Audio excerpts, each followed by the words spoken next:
Hello, today we're going to look at some examples of doing vector operations. So let's go ahead and get to it. So the first example that I have, it says write vector u with the initial point p equals -1, 6 and terminal point q equals 7, -5 in terms of I and j. So when they ask me to write things in terms of I and j, that's simply known as vectors in rectangular plane form. So I'm using that. The formula, so I have vector u is equal to, I know that they told me my terminal initial point because that's important.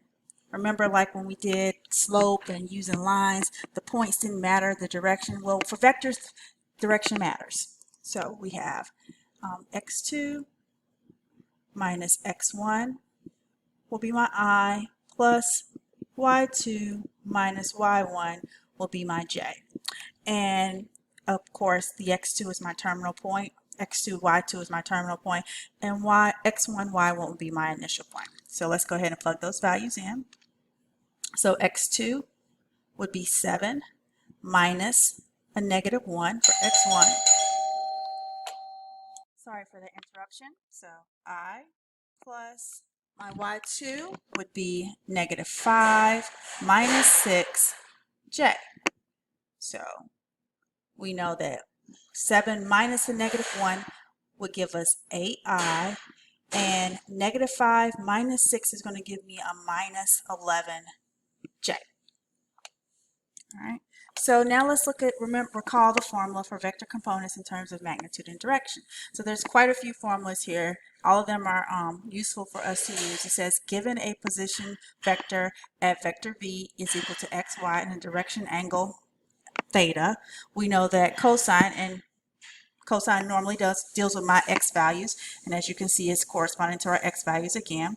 Cosine theta is equal to x over the magnitude of vector v, and sine theta is equal to y over the magnitude of vector v.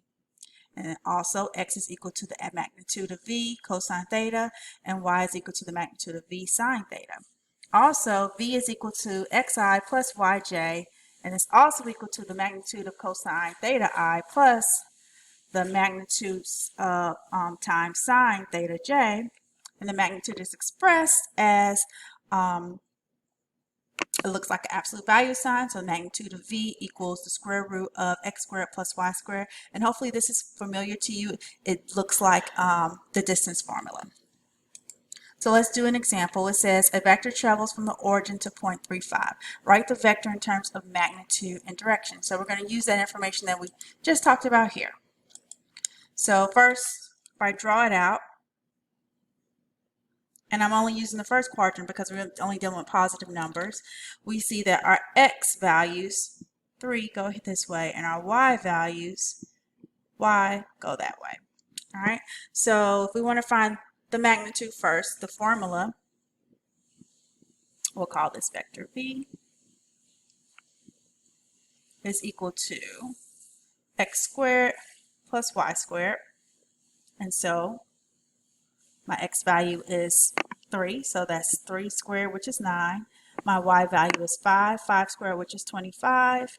And so the magnitude of v is the square root of 34. And I can leave it just like that. Now, in order to find the direction, I need to go back and use one of those formulas. I can either use the x value or the y value. So going back here again, I can use cosine or sine. Either way, either one I use, I'm going to get the exact same answer. So let's use cosine. So cosine of theta is equal to my x value, which is 3, over my magnitude, which is the square root of 34. And this time I'm not going to simplify like I normally do. Why? Because all I want to do is find out what my theta is. So theta is equal to cosine inverse of 3 over root 34.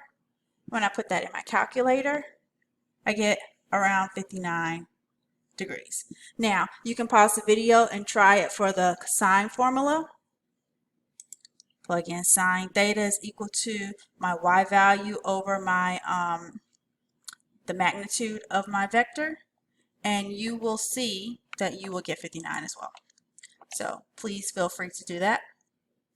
Moving on to dot product. I don't have an example of dot product, but here is the formula for dot product. It says the dot product of two vectors, or vector v is equal to ab and vector u is equal to cd, is the sum of the product of the horizontal components and the vertical components. So v dot u is equal to a times c plus b times d.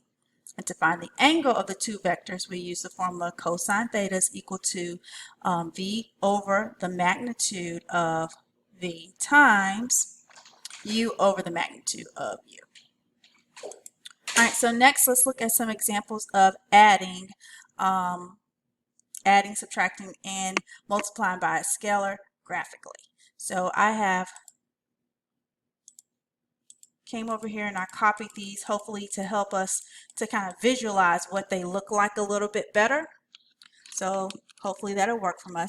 In order to add, so the first one we're going to do is add. It says we're going to draw vector u. So my vector u is already drawn for me right here. And then from the terminal side or the terminal end of vector u, I'm going to draw v. So v is right here, and this is the exact, I just cut it and paste, and I'm just going to put it here. So I know this is not exact, but it is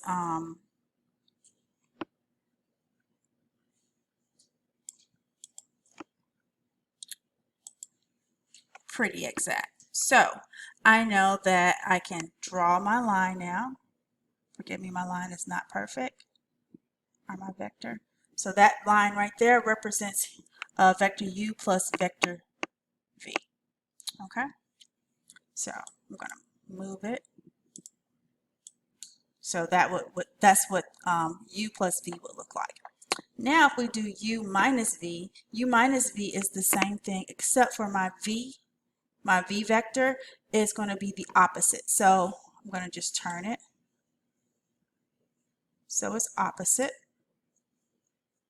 and I'm going to move it so I have from the tip to here.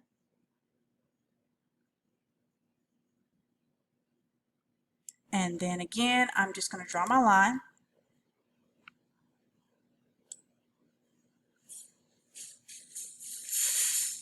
Sorry that it's not perfect.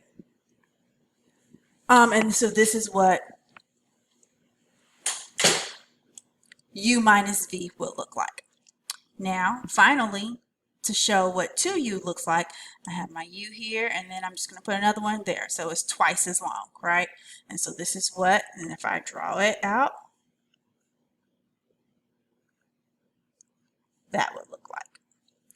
2u would look like. Now, of course, just so that we can see it without all of the extra vectors on there, I have the solution also. So this looks very similar to what I just drew out. And this is what it looks like when you add and subtract and multiply my vector by 2u.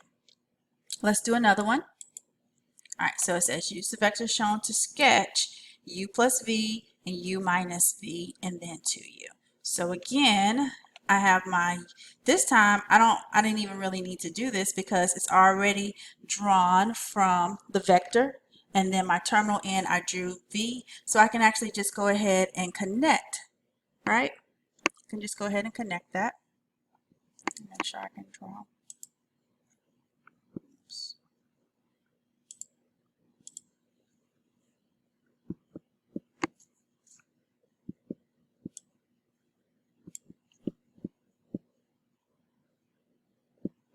Sorry about that. It's off a little bit, but hopefully that is clear.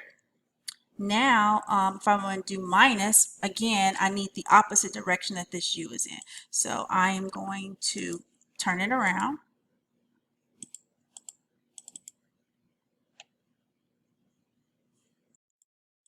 And I can't get my v to move for some reason, so I am going to have to draw it. So please forgive me. I am going to attempt to draw the opposite of v going from u, so it will look something like this.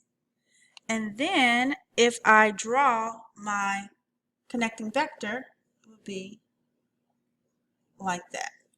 So then u, vector u minus v is here, and vector u plus v is here. Now, the next one is 2u.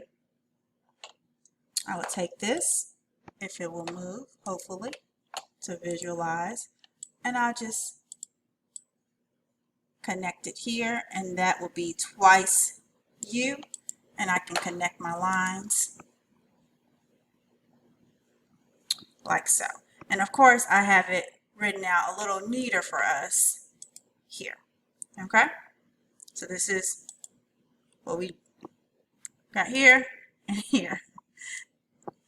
All right, let's do one more. All right, so it says use, and my screen keeps going over. I'm sorry.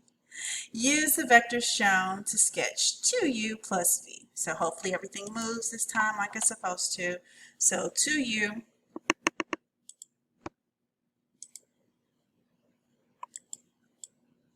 so I have 2 u's right there. And then I want v to go from there. Oops. It's a little off, but hopefully we can visualize it a little bit. Then I'm just going to draw my line from there to kind of connect it. And that will represent 2u plus v, vector v. And of course, again, here's the solution. Looks like what I have here. All right, let's go on. So again, with the vector components, the same thing. Let's go in another direction. It says, for the following exercise, use the given magnitude and direction in standard position. Write the vector in component form. So again, component form is, we have, would be here. So this is our component form here that I want to write it in. And so I am going to use that formula that we have, and it says that for each value. So my x is the magnitude of v times cosine of theta. And so we have the magnitude and we have the degree. And notice I put my unit circle up here because we like to deal with the unit circles because it gives us a more exact answer than just plugging it in our calculator, because we're going to get those funky decimals, right? So our x value is 6 cosine 45, and our y value would be 6 sine 45. And so I'm just going to plug in those numbers. So if I go here to 45, I see that both my x and my y, or my sine and my cosine, is root 2 over 2. So x is equal to 6 times root 2 over 2, which is just 3 root 2. And so y definitely has to be the same thing. And so if I wrote it out in component form, I would get 3 root 2i plus 3 root 2j. All right, let's do the next one. Same formula, so I get x is equal to 8 cosine 220, and y is equal to 8 sine 220. 220 is, where is 220? All right, so 220 is not on my unit circle. I missed that somehow. I apologize. So I just need to go ahead and use my calculator. I just make sure my calculator is in degrees. When I put it in my calculator, I get negative 6.13i plus or minus negative 5.14j. All right, let's do the last one. Okay, so 300 is on the unit circle. It is right here. So my cosine is 1/2. So x equals 2 times 1/2, or 1i, and y is equal to negative 3. Sine of 300 is equal to negative square root 3 over 2. So I get 2 times negative 3 over 2